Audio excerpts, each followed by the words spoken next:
Sugar, BP और paralyse की शिकायत है, जिसकी वजह से शारीरिक रूप से तो परेशान हूँ, अब आर्थिक भी परेशानी हो गई है। यहाँ तक मेरे घर का बिजली ना पटाने की वजह से मेरे घर का बिजली भी काट दिया गया है। आता था खबर बनाने से पहले कि आप लोग का पक्ष रखना ज़रूरी है, क्योंकि एक तरफ़ा खबर चलाना उचित नहीं लगता मुझे। जी, जी, जी। तो उसमें क्या हुआ था सर? उसमें क्या आप लोग का क्या पक्ष है उस मामले में?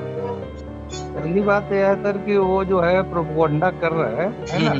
सच्चाई उसमें कुछ नहीं। गैर कानूनी तरीके से जो समाज के लोग बेच रहे थे दान की गई जमीन का, इसका आपने विरोध किया? किसी पे सवाल? सिर्फ जानकारी मांगा था, जानकारी मांगने की वजह से विरोध तो किया नहीं, मैं सिर्फ जानकारी मांगा तो वो फिर वही काम करने लगा। तो समाज उसको ये बोली कि भाई तेरे हम जो गलत कृत्य में हम तेरे साथ नहीं है, क्योंकि जो कर रहा है तू गलत कर रहा है। अगर ऐसा कोई प्रावधान रहता तो कम से कम मैं अपना दुख और अपनी परेशानी उनको बताता, उनसे हाथ जोड़ कर निवेदन करता कि भाई मुझे इंसाफ दिलाने में मदद की जाए। नमस्कार, जय जोहार, जय छत्तीसगढ़। मैं योगेश और भिलाई टाइम्स लिखना शुरू कर चुके हैं।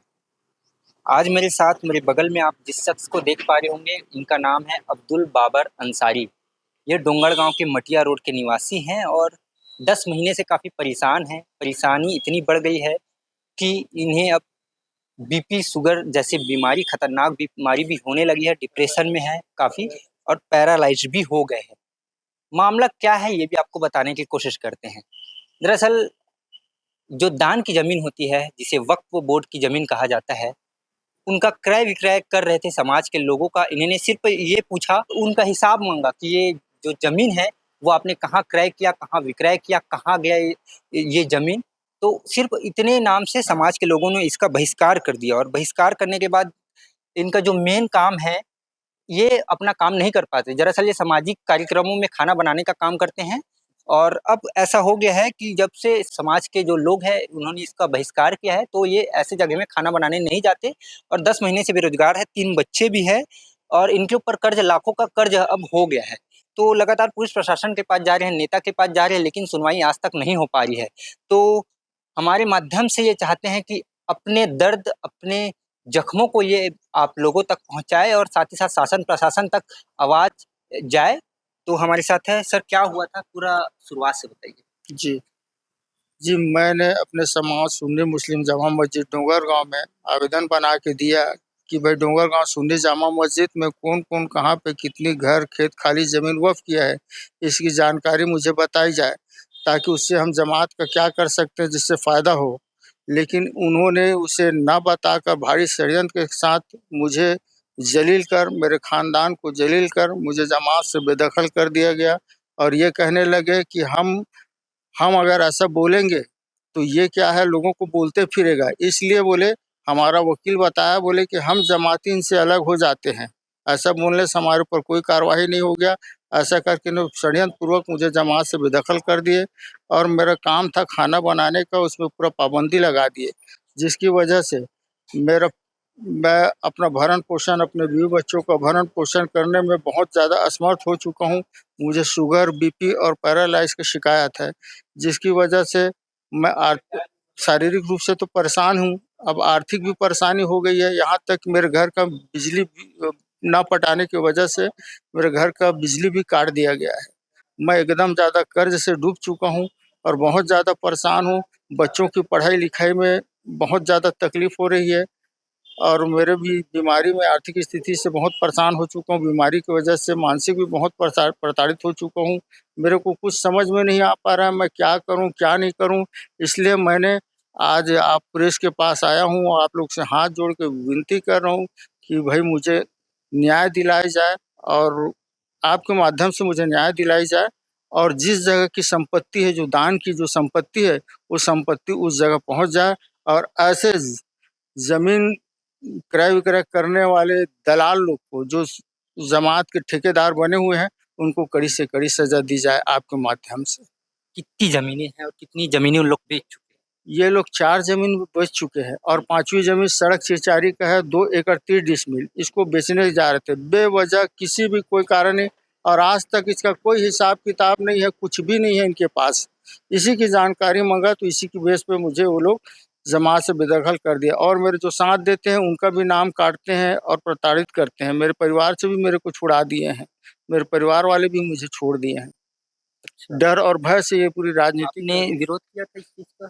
जी, मैंने इसकी शिकायत थाना में दिया, एसपी साहब को दिया, कलेक्टर महोदय जी को दिया, आईजी साहब को दिया, यहाँ तक कि वक्फ बोर्ड में भी दिया। वक्फ बोर्ड मैं कई बार जा चुका हूँ, लेकिन अभी तक जो गैर कानूनी तरीके से जो समाज के लोग बेच रहे थे दान की गई ज़मीन का, इसका आपने विरोध किया? किसी पे सवाल? सिर्फ़ जानकारी माँगा था। जानकारी माँगने की वजह से विरोध तो किया नहीं, मैं सिर्फ़ जानकारी माँगा, तो वो पूरी दबाव डाल दी जमात के ऊपर मुझे निकाल कर, ताकि दोबारा कोई इंसान ऐसा न पूछ सके और अपना मनमानी कर सके। जी। जी। तो जब समाज से बाहर आपको निकाला गया तो किस प्रकार का भेदभाव आपसे किया जा रहा है? यहाँ तक कि मेरे को कोई भी प्रोग्राम में नहीं बुलाते, मस्जिद के ना लंगर में जा सकता, ना दावत में जा सकता, किसी चीज़ में मैं नहीं जा सकता। यहाँ तक कि मैं अपने हुजूर के जलसे में भी नहीं जा सका मैं। 11वीं शरीफ का जो हमारा रहता है प्रोग्राम, उसमें भी नहीं गया। एक जगह मेरे को दावत दिया गया था तो बुलाए, तो बुलाने के बाद वहाँ मैं बैठा खाना खाने के लिए, तो उसके ऊपर इतना ज़्यादा प्रेशर डाले कि वो झूठ बोला कि मैंने उसको बुलाया नहीं था और ये ज़बरदस्ती आ गया है। तो भाई ज़बरदस्ती आ गया था तो मुझे हटा देना था, भेज देना था वापस। बैठा के खाना खिला दिया, उसके बाद मेरे को जलील किया, बोलता है कि इसको हम बुलाए नहीं। इसलिए जमात उससे दबाव करके उससे माफ़ी भी मंगवाई। 10 महीने में कहाँ-कहाँ गए और आपकी शिकायतें क्यों नहीं सुनी गई? 10 महीने में मैंने थाना प्रभारी के पास गया, एसपी ऑफिस पे पास भी गया और कलेक्टर महोदय जी को भी दिया, डोंगरगांव तहसील में भी दिया हूँ, आईजी साहब को दिया हूँ और वक्फ बोर्ड में भी जाके दिया हूँ और माननीय महोदय विजय शर्मा जी, उनको भी मैंने आवेदन बाई पोस्ट द्वारा करके दिया हूँ, उनको जानकारी दिया गया हूँ। बस। जी, तो अब लगातार 10 महीने से पीड़ित है, आज भी आए हैं। जी। क्या आश्वासन मिला अधिकारियों के द्वारा? आश्वासन तो अभी तक मुझे कुछ नहीं मिल पाया है और कोई कार्रवाई अभी तक तो नहीं हो पाई है। लोकल थाने प्रभारी क्या बोलते हैं? थाने जब डोंगरगांव गए थे उन्होंने जी। क्या कुछ कहा? थाना में गया था तो इनसे पहले, अभी तो थानेदार बदल चुके हैं, इनसे पहले जो थानेदार थे वो मेरे को इतना ज़्यादा डाँटे, बोले कि तू कहाँ रहता है? नजूल की जगह में रहता है, तेरा घर तुड़ई हो जाएगा, तू जो आज उन लोग के बारे में बोल रहा है तो तेरी खुदाई नहीं करेंगे क्या? इस टाइप का बात करके मेरे को बहुत ज़्यादा डरा धमका कर मेरे को वहाँ से वापस भेज दिए थे। तो इसकी फिर शिकायत मैंने एसपी ऑफिस में एसपी सर को दिया था। एसपी ऑफिस में दिया तो वो बोले कि ठीक है, मैं कर देखते हैं, वहाँ भेजते हैं, जो भी कार्रवाई होता है बनता है करते हैं ऐसे करके, लेकिन अभी तक कोई कार्रवाई नहीं हो पाई। सामाजिक रूप से कोई बड़ी कमेटी जिले के अंतर्गत वहाँ गए हैं आप लोग? हमारे समाज में वही है कि जिस गाँव का जो है वही का बस सब वो रहता है, ऐसा जिला वाला कोई है नहीं। अगर ऐसा कोई प्रावधान रहता तो कम से कम मैं अपना दुःख और अपनी परेशानी उनको बताता, उनसे हाथ जोड़ के निवेदन करता कि भाई मुझे इंसाफ दिलाने में मदद की जाए, लेकिन ऐसा नहीं हो पाया। इसलिए मैंने आप लोग का सहारा लिया है, प्रेस का सहारा लिया है और मुझे पूरा यकीन है कि आप लोग मुझे न्याय दिलाने में मेरी मदद करेंगे। जी, बिल्कुल, हम भी लगातार प्रयास करते आए हैं और करेंगे कि आपको न्याय ज़रूर मिले। आज तो हम आपकी आवाज़ हमारे माध्यम से लोगों तक पहुँचा रहे हैं, जन नेता तक पहुँचा रहे हैं, अधिकारी तक पहुँचा रहे हैं। बहुत जल्द आपके गाँव आके हम इन समस्या को सुलझाने का प्रयास ज़रूर करेंगे और इससे पहले भी हमने सामाजिक बहिष्कार की खबरें लगातार आपको दिखाई है और किसी-किसी को राहत भी मिली है और आप इसे अन्यथा न लें, कोई मुस्लिम समुदाय से भी हो सकता है, कोई हिंदू समुदाय से हो सकता है, कोई सिख, कोई ईसाई। हमने हर समुदाय के लोगों की इस प्रकार से आवाज़ उठाने की कोशिश की है। फ़िलहाल इतना ही। हेलो। हेलो। रफ़ीक जी, योगेश बोल रहा था भिलाई टाइम्स न्यूज़ चैनल से। हाँ, बोलिए सर। मैं बोला कि आपके समाज से एक व्यक्ति आए थे अब्दुल अंसारी जी, यहाँ जी, जी। एसपी ऑफिस कार्यालय शिकायत जी। लेके। जी, जी। तो मैं चाहता था खबर बनाने से पहले कि आप लोग का पक्ष रखना ज़रूरी है क्योंकि एक तरफ़ा खबर चलाना उचित नहीं लगता मुझे। जी, जी, जी। तो उसमें क्या हुआ था सर? उसमें क्या आप लोग का क्या पक्ष है उस मामले में?